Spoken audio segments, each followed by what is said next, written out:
So let's dive into the first module. At this point, we'll talk about what the industry is, what it looks like. So again, the global financial service industry is the backbone of the world's economic landscape in that it provides essential services from a banking and financial standpoint. And it also facilitates the flow of funds across individuals and across geographical borders, right? And there's a vast industry.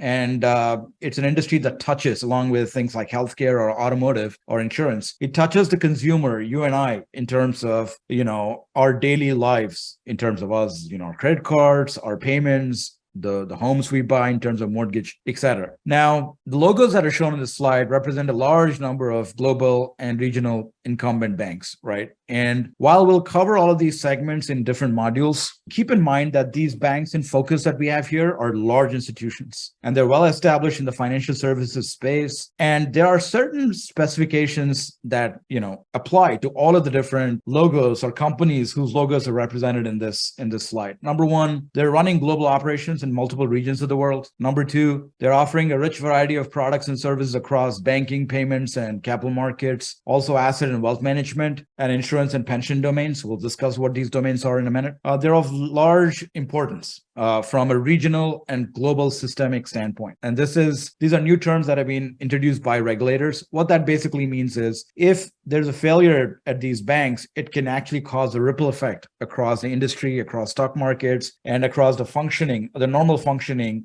of financial markets, which means that these banks are exposed to different macroeconomic conditions, and regulators are constantly making sure that they're healthy in terms of their portfolios. They're healthy in terms of the lending operations they're doing. And as they perform M&A activity, mergers and acquisitions, you want to make sure that they're not being overly dominant in terms of snuffing out other players, but also able to be sustainable in terms of how they do their business. And that's of importance when we discuss the risk tech specifically in terms of how these incumbents, measure risk, how these incumbents categorize risk, and how they report to regulators.